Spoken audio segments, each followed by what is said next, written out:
Olá, amados, a paz de Yahushua. Então vamos aqui dar continuidade no que a gente está lendo, né? Agora a gente vai ver o que é dualismo e monoísmo, né? Tá aqui.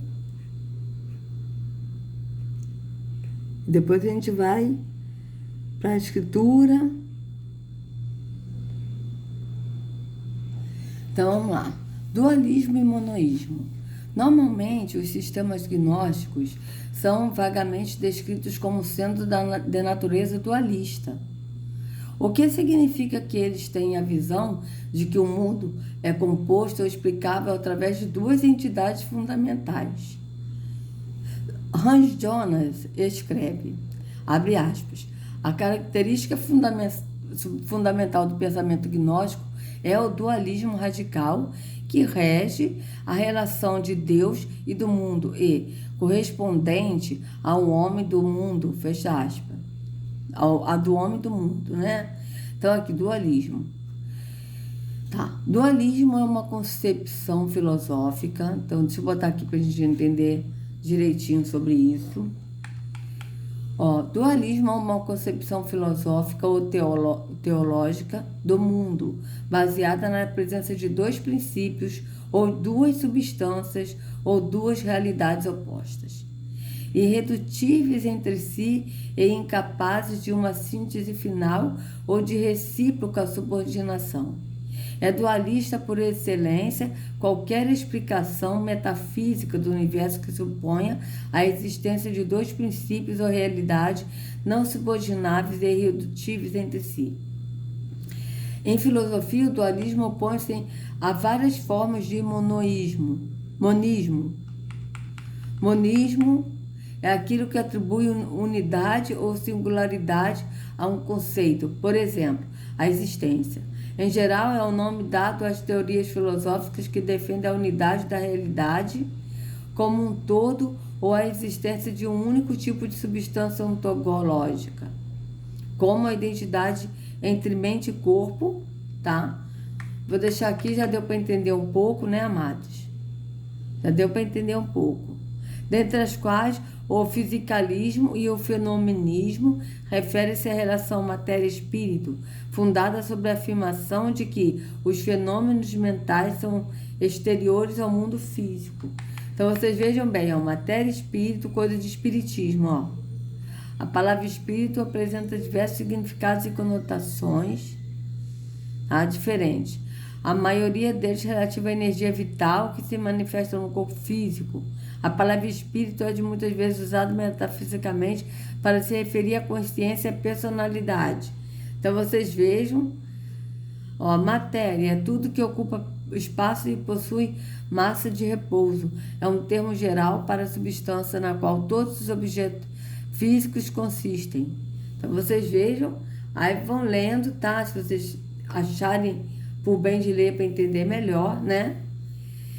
Então vocês vejam bem, né? Então aqui vocês vejam que o dualismo, eles acreditam em dois deuses, duas existências, né? Ou seja, o Deus maior e um Deus menor, né? Então vocês vejam bem que quando a escritura diz o Deus desse século, segundo o entendimento dos incrédulos, e está em letra minúscula, é porque esse Deus que é Satanás, na verdade, ele não é um Deus. Mas ele quer ser Deus, ele quer ser adorado como Deus. Então vocês vejam bem, né? Porque Deus, né? O termo Deus é um título. É um título. Deus é um título, o Senhor é um título, mas é um título, Deus a ser adorado. Então vocês vejam que, né? Vamos ver aqui, Deixa eu ver aqui uma coisa aqui, O que significa Deus? Tá? O que significa Deus, Cadê? Vamos botar aqui. Botar nessa aqui.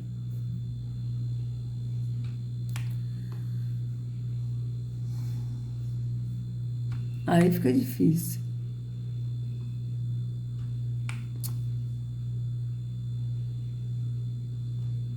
Não, vou botar nessa aqui. Se eu botar nessa aqui, Wikipédia mesmo, vamos só ver aqui o que significa. Deus é um conceito de ser supremo presente em diversas religiões monoteístas. Você vê que é a mesma coisa, ó, ser supremo.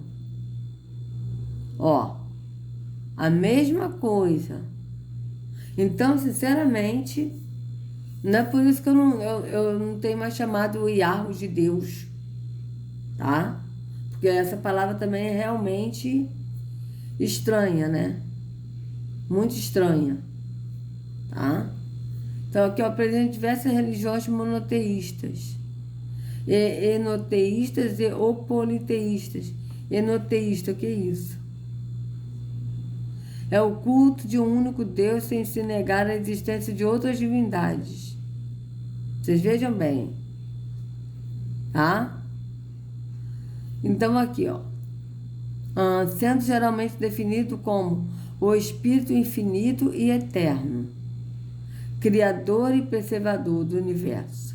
O conceito de Deus, conforme descrito pelos teólogos, geralmente inclui os atributos da onisciência, todo conhecimento, a onipotência, poder ilimitado, a onipresença, presença em todos os lugares, a simplicidade divina e a existência eterna e necessária. Muitos teólogos também descrevem Deus como sendo onibenevolente, perfeitamente bom e amoroso, tá? Então, mas, deixa eu botar aqui de novo, tá? A gente vê isso, né? Que, na verdade, esse dualismo, eles creem na existência de dois deuses, né? Então, ou seja, o Deus maior, um Deus menor. Então, a gente vê que Yahweh, ele é único, né? Tanto que quando Yahushua ele fala único Deus verdadeiro, porque ele é único a ser adorado. Eu não vou nem dizer o único Deus, porque Yahweh ele é acima de tudo. Tá? Então esse título eu acredito que não cabe a Yahweh. Sabe? Então vocês vejam bem, eu acredito que não cabe a Yahweh. Né? Então vamos lá, dualismo radical ou dualismo absoluto postula duas forças divinas coiguais. O maniqueísmo concebe dois reinos anteriormente coexistentes de luz e de escuridão que se envolveram em conflito devido às ações caóticas desses últimos. Posteriormente, alguns elementos de luz tornaram-se presos dentro de trevas. O propósito da criação material é decretar o lento processo de extração destes elementos individuais, ao final do qual o reino da luz prevaleça sobre as trevas. Monismo qualificado, onde se discute se a segunda entidade é divina ou semidivina. Os elementos das versões do mito gnóstico valentiano sugerem, vocês vejam bem, a gente vai ver sobre isso, que o irmão aqui falou, né, do gnosticismo valentino gnóstico, tá? Valentino gnóstico, aqui já tá falando, o mito gnóstico valentiano sugerem para alguns que a sua compreensão do universo pode ter sido monista, em vez de dualista. Elaine Pagels afirma que o gnosticismo valentiano difere essencialmente do dualismo, enquanto que, de acordo de Schoedel, um elemento padrão na interpretação do valentianismo e formas semelhantes do gnosticismo e é reconhecimento de que eles são fundamentalmente monistas. Nesses mitos, a malevolência do demiurgo é mitigada. Sua criação de uma materialidade falha não é devido à falta de qualquer moral de sua parte, mas devido à sua imperfeição em contraste com as entidades superiores de que ele não tem conhecimento. Como tal, os valentianos já têm menos motivos para tratar a realidade física com o qual desprezo que os gnósticos setianistas.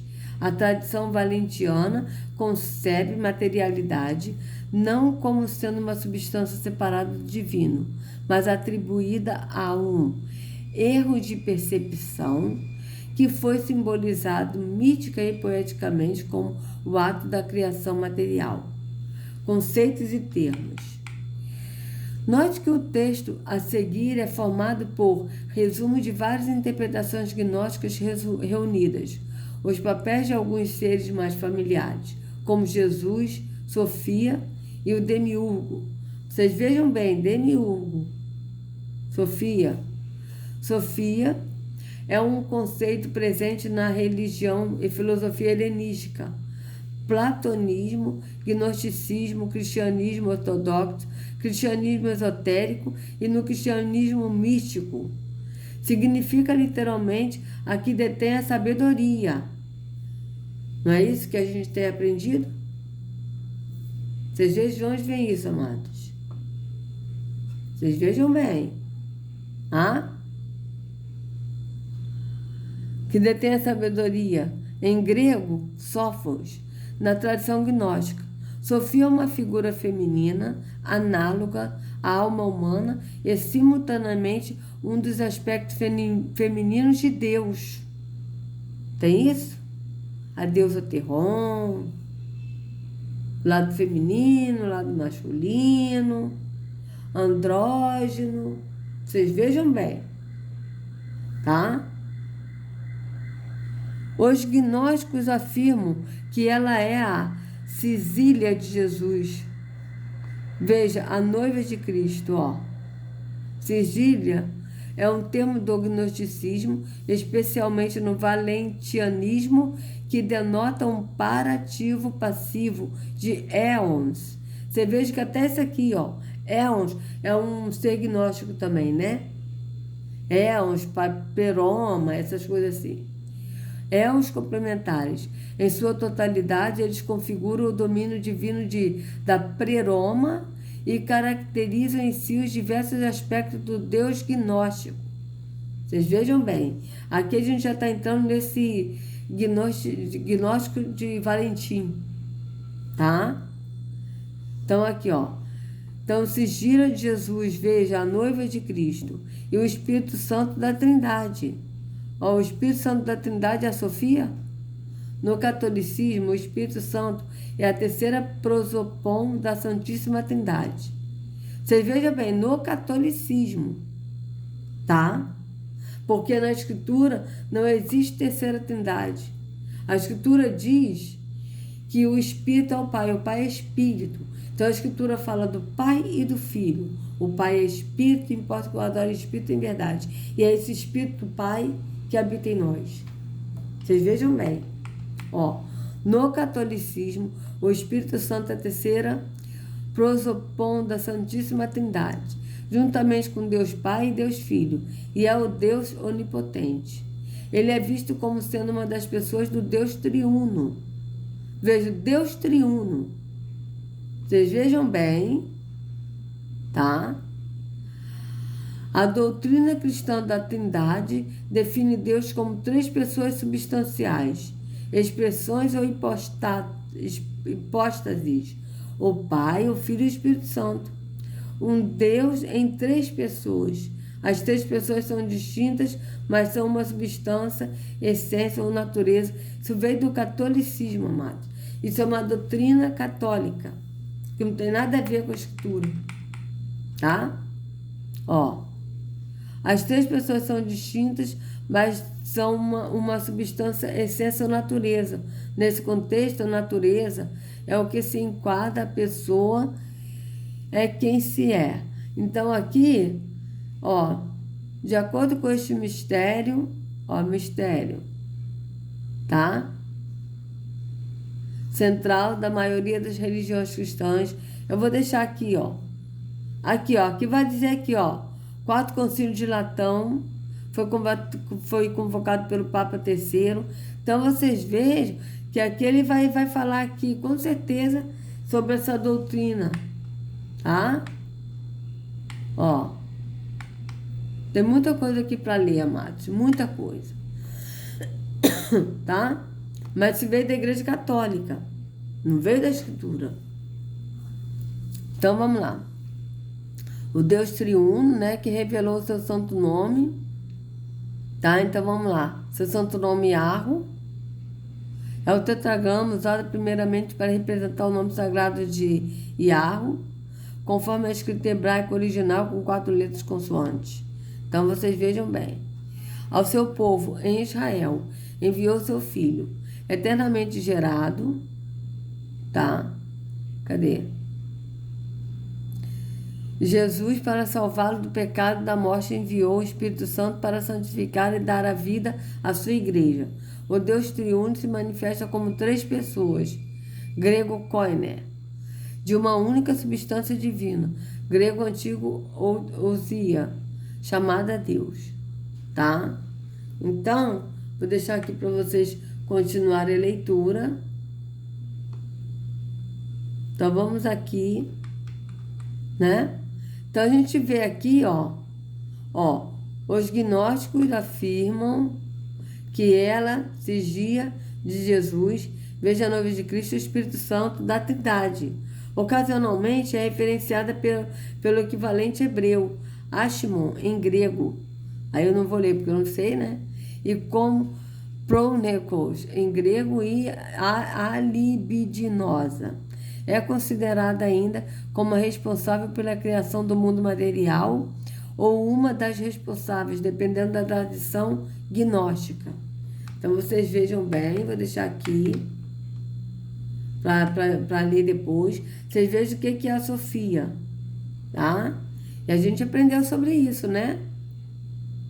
Vocês lembram? Tá? Então, aqui, ó, como tal, os valentianos já têm menos motivo para tratar a realidade física com igual desprezo que os gnósticos setianitas. A tradição valentiana concebe materialidade não como sendo uma substância separada do divino, mas atribuída a um erro de percepção que foi simbolizado mística e poeticamente como o ato da criação material. Conceitos e termos. Tá? Note que o texto a seguir é formado por resumo de várias interpretações gnósticas reunidas. Os papéis de alguns seres mais familiares, como Jesus, Sofia e Demiurgo, geralmente compartilham os temas centrais entre os vários sistemas, mas podem haver algumas diferenças, funções ou entidades atribuídas a eles em cada uma. Éon, ver artigo principal. É um gnosticismo, ó. A gente não aprendeu isso? Éon ou Éon. Na mitologia gnóstica, vocês vejam que isso tudo são doutrinas gnósticas. Vocês vejam bem, e a doutrina gnóstica, ela foge da escritura. Então, vocês vejam que não tem mais nada a ver com a escritura. Eu dei uma pausa, amados, para beber água, porque eu estava com a minha garganta seca. Então, aqui, ó, Éon do grego, tá? Aí aqui, Éon, na mitologia gnóstica, veja mitologia gnóstica, ó. Ou alta teologia.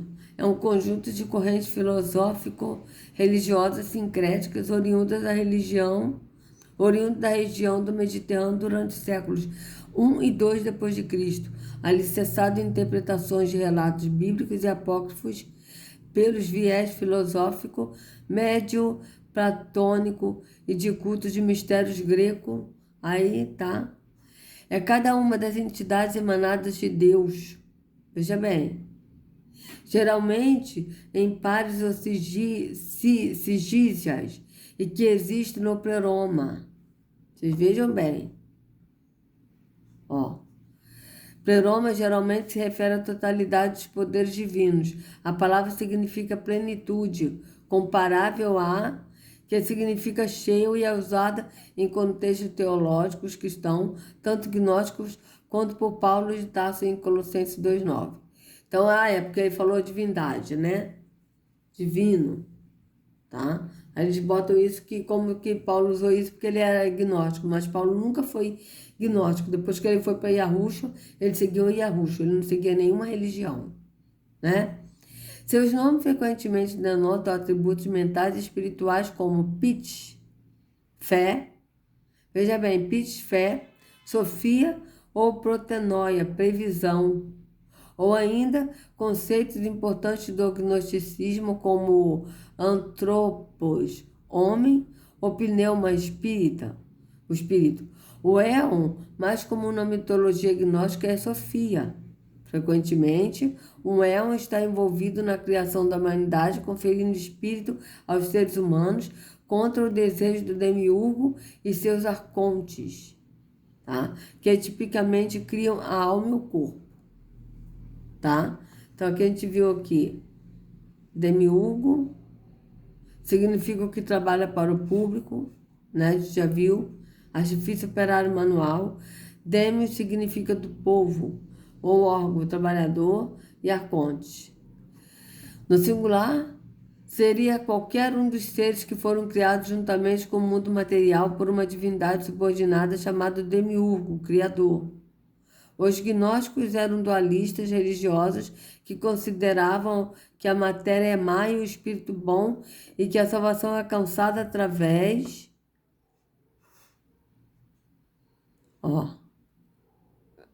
alcançada através do conhecimento esotérico ou gnose, porque o gnóstico do segundo e terceiro século, geralmente originados dentro do cristianismo, consideravam o mundo material como definitivamente mal ou como um produto de erro. Os arcontes eram vistos como forças maléficas. Então vocês vejam que já foge totalmente da escritura, tá? Vou deixar isso aqui também para vocês lerem, tá? Sobre o gnosticismo, que a gente está vendo aqui agora. O outro aqui, né? Então, aqui, que esse aqui a gente está vendo o quê, hein? Eu até esqueci aqui. Ah, sim, gnosticismo. Tá, aqui também é gnosticismo. Ó. Então, vamos lá. Em muitos sistemas gnósticos, ou aeons, são várias emanações de um Deus superior, que também é conhecido por nomes como mônada, aion teoleos, grego, o perfeito aion, bitos, grego, profundidade, significa profundidade, né? E muitos outros. Veja o artigo principal. Deste ser inicial também um aion, uma série de diferentes emanações ocorreram, começando em alguns textos gnósticos, como Hermafrodita Barbelo, de quem sucessivos pares de aeons emanam, frequentemente em pares masculino e feminino, chamados de sigísias. O número destes pares varia de texto para texto, embora alguns identifiquem seu número como sendo 30. Arconte e gnosticismo. Vocês vejam bem que está tudo ligado ao gnosticismo. Arconte no singular, em grego, alto oficial, chefe, magistrado. Tá? Isso que significa, né? Seria qualquer um dos seres que foram criados juntamente como o mundo material por uma divindade subordinada chamada o demiurgo, criador. Os gnósticos eram dualistas religiosos que considerou que a matéria é má e o espírito bom e que a salvação é alcançada através do conhecimento esotérico, ou gnose. Porque os gnósticos do segundo e terceiro séculos, geralmente originados dentro do cristianismo, consideravam o mundo material como definitivamente mau ou como um produto de erro. Os arcontes eram vistos como forças maléficas. Abrasaxe, tá? Veja artigo principal. Abraxas ou Abrasaxe é o nome gnóstico para o semideus que governa o 365 Aeon, a esfera final e mais alta. Os demonologistas cristãos colocam Abraxas no mesmo patamar de demônios. Jung chamou Abraxas de o realmente terrível, por sua habilidade em gerar verdade e falsidade, bem e mal, luz e sombra, com as mesmas palavras e o mesmo empenho. Demiurgo. O artigo principal é Demiurgo. O termo demiurgo deriva da forma latinizada do termo grego demiurgos, literalmente artesão, alguém com habilidade específica. De demios, do povo, popular demos, pessoas ou povo. É órgão, trabalhador, é órgão, trabalho. No gnosticismo, o demiurgo não é Deus, mas o arconte, o chefe da ordem dos espíritos inferiores ou éons. De acordo com os gnósticos, o demiurgo era capaz de dotar o homem apenas com psique, alma sensível. O pneuma, alma racional, seria adicionada por Deus.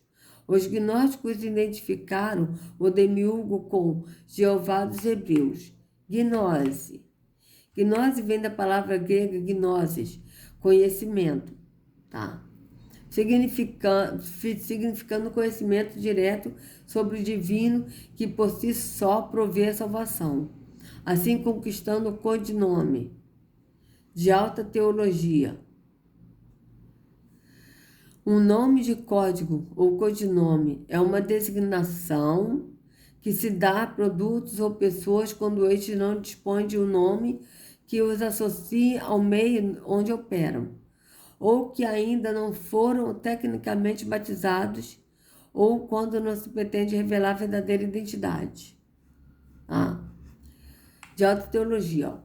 Para os gnósticos antigos, a gnose existia no âmbito da cosmologia, do mito, da antropologia e da prática usada dentro de seus grupos. Assim, a gnose não era apenas a iluminação, mas viria acompanhada por uma compreensão, como expressado nos resumos do Teódoto de Bizâncio sobre quem éramos, o que nos tornamos, onde estávamos, para onde fomos lançados, para onde estamos indo, do que estamos libertos, o que é o nascimento e o que é o renascimento. Mônada. Mônada, gnosticismo e enosis. Tá? Então, vamos ver o que é esse enosis. Enosis significa singularidade, unidade, união. No platonismo, especialmente no neoplatonismo, o objetivo da enosis, unidade e singularidade, é a união com o que é fundamental na realidade. O uno, a fonte, o mônada, tá? Deixa eu beber mais uma água aqui, amados.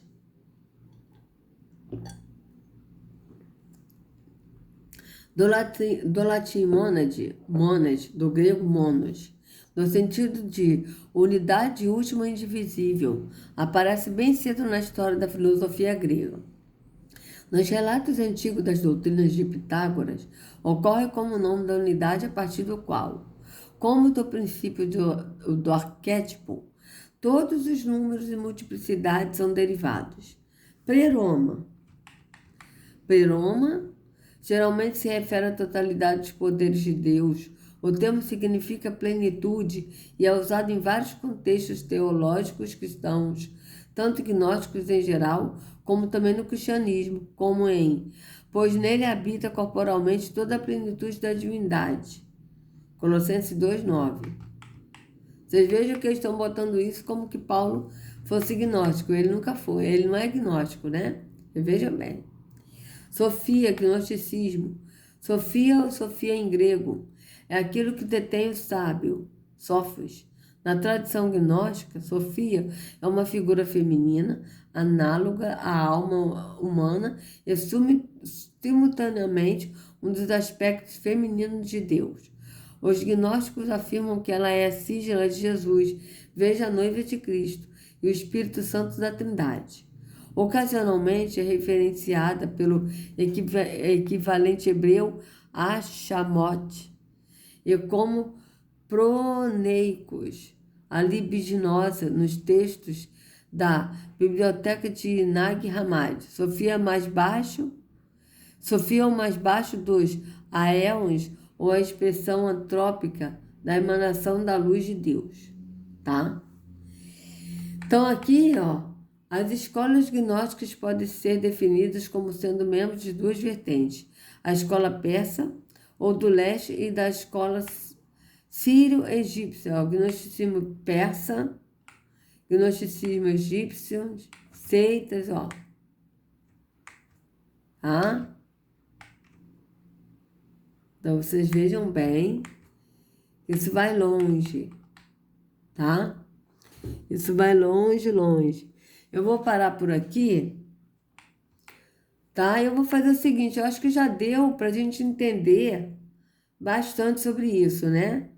Então, aqui, vou deixar vocês continuem, tá? A leitura, se vocês quiserem.